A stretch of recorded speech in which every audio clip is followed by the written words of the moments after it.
Hoje eu separei 2 trechos do capítulo 14 do Evangelho segundo Marcos e primeiramente vou ler e interpretar os versículos de 27 a 31, que diz assim: Disse-lhe Jesus: Vocês todos me abandonarão, pois está escrito: Ferirei o pastor e as ovelhas serão dispersas.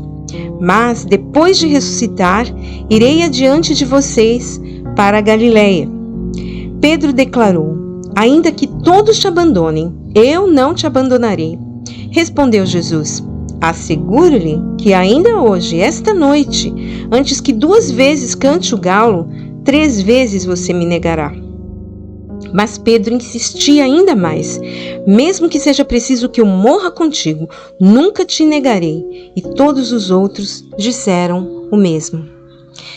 Aqui, Jesus e seus apóstolos já haviam acabado de participar, da ceia da Páscoa, episódio que vimos no estudo passado. Eles saíram do local da celebração em direção ao Monte das Oliveiras, onde passariam em vigília de oração, porque a hora de Jesus se entregar à morte estava chegando. No caminho, Jesus revelou outra coisa surpreendente em relação aos seus discípulos mais próximos, que o acompanhavam em todo o tempo e eram seus auxiliares no ministério. Aqueles que juravam ser fiéis ao Messias, ouviram de Jesus que todos o abandonariam naquela mesma noite. Mais um choque para eles, porque antes, durante a ceia, Jesus disse que um deles o trairia e agora que todos o abandonariam. E Jesus fundamenta essa revelação com a própria Escritura quando cita o profeta Zacarias, capítulo 13, verso 7. Ferirei o pastor e as ovelhas serão dispersas. Essa profecia estava prestes a ser cumprida, mas os apóstolos não conseguiam decifrar essas coisas. Por isso, quando aconteceu, eles nem se lembraram dessa palavra de Jesus. Ele era o pastor. Jesus era o pastor, que seria em breve ferido pela permissão de Deus. Por um propósito muito grande, Mas Jesus, em seguida, revelou algo libertador, que quando ele ressuscitasse, iria antes deles para a Galileia e naturalmente eles o reencontrariam lá. Pedro rapidamente, praticamente sem pensar, sem refletir nas palavras de Jesus, retrucou que jamais o abandonaria ainda que os demais o fizessem. Mas Jesus falou novamente, assegurando, ou seja, ratificando o que tinha dito antes, com o detalhe de que o próprio Pedro o negaria 3 vezes antes que o galo cantasse 2 vezes ainda naquela noite. Pedro continuou insistindo que nunca o negaria, que até morreria com ele, e os outros disseram a mesma coisa.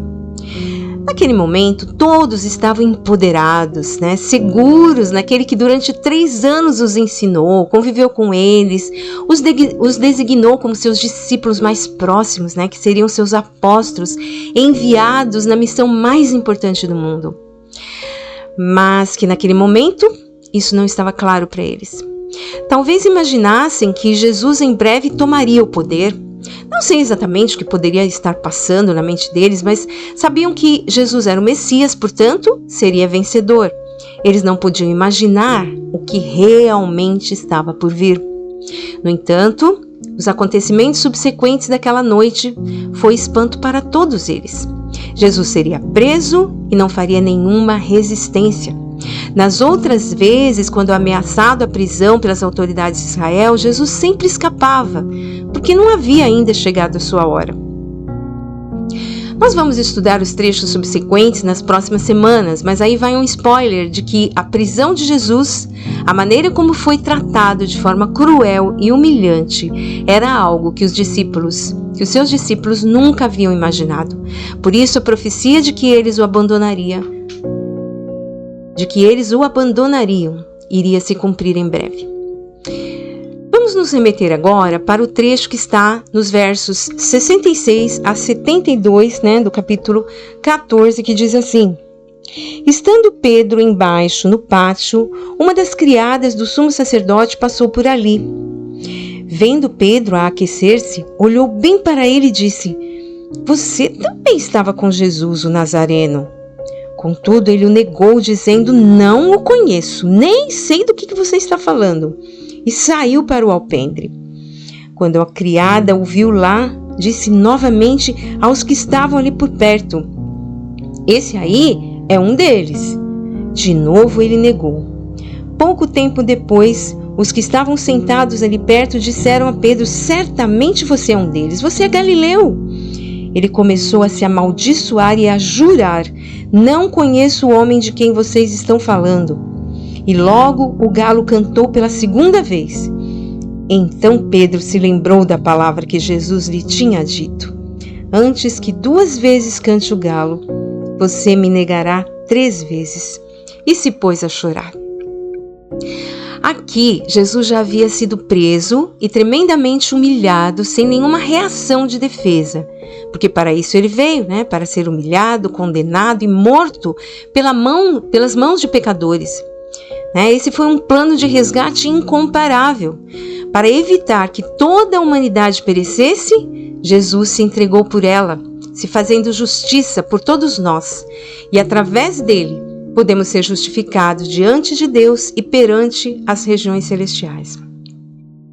Mais para frente meditaremos com mais profundidade nessa que foi a missão crucial de Jesus, sem a qual todos estaríamos condenados à morte eterna, ou seja, a separação completa e irreversível de Deus. Mas vamos ao ato de Pedro.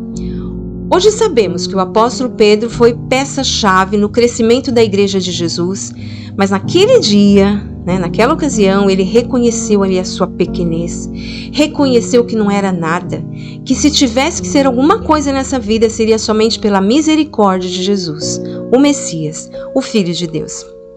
Ele acompanhou ali a parte, para onde levavam Jesus, e também viu as crueldades que faziam com ele, e tudo isso foi enfraquecendo ele espiritualmente diante de tudo aquilo que via. Os algozes de Jesus se tornaram imensos na percepção de Pedro naquela hora. Ele negou que conhecia Jesus, apesar de ter andado 3 anos com ele, sendo uma de suas testemunhas vivas. No entanto, o negou 3 vezes seguidas. O detalhe do galo cantando após a negação foi muito importante, porque foi o que o fez lembrar das palavras de Jesus quando estavam indo para o monte, para a última reunião de oração que eles teriam junto ao Mestre. Pedro se lembrou agora. Caiu a ficha para ele. Começou a chorar e naturalmente saiu daquele ambiente. Foi chorar sozinho, mas na presença do Pai. Com certeza pedindo perdão, arrependendo-se da sua covardia e da sua falta de força em manter a sua palavra que havia jurado.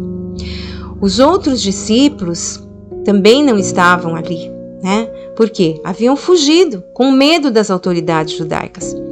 Todos se acovardaram, essa foi a verdade, é o que Jesus tinha dito, Todos abandonaram Jesus. Agora, podemos criticá-los por isso?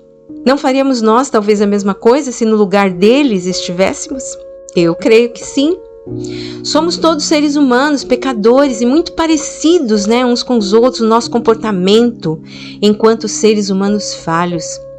Todos precisamos de Jesus para sermos transformados em novos seres humanos, novas criaturas, com mentes renovadas, visão ampliada, libertos das manias a que o pecado nos expõe, testemunhas fiéis de Jesus. Para isso, Jesus veio, se entregou por nós, derramando o seu sangue para que pudéssemos ser lavados e purificados dos nossos pecados, que ofuscam a nossa visão espiritual. E assim, mediante a nossa fé nele, recebêssemos o Espírito Santo em nós para transformar o nosso ser, fazendo-nos parecidos com o próprio Jesus. Mas uma coisa é certa, é preciso acontecer em cada um de nós o que aconteceu lá com Pedro. Ele reconheceu sua fraqueza e se arrependeu amargamente dos seus pecados, principalmente o de negar a Jesus. Mais para frente, veremos um diálogo libertador entre Jesus e Pedro que fez dele realmente um novo ser. Em alguns minutos, uma transformação que não havia acontecido em 3 anos, enquanto seguia Jesus pela Galiléia, Judéia, Samaria, nós vamos ver que ali aconteceu. E nós vamos ver essa experiência em um estudo posterior. Mas agora, cabe a reflexão de cada um de nós. Será que aqueles discípulos conheciam Jesus de fato ali naquele momento? Sabiam de fato as lições que ele ensinou sobre a vinda do reino de Deus? Eu creio que não. A referência deles ainda era um reino desta terra. Jesus deixou-nos a revelação de que na consumação dos séculos, ou seja, ao entrarmos na eternidade, haverá novos céus e nova terra. Isso está na Bíblia. Essa nova terra será então governada de maneira absoluta pelo próprio Jesus, o Filho de Deus e Rei dos Reis, Senhor dos Senhores. Mas ele não vai governar sozinho, sim, ele será o superior, mas ele terá muitos amigos auxiliando ele, como fez aqui na terra, né?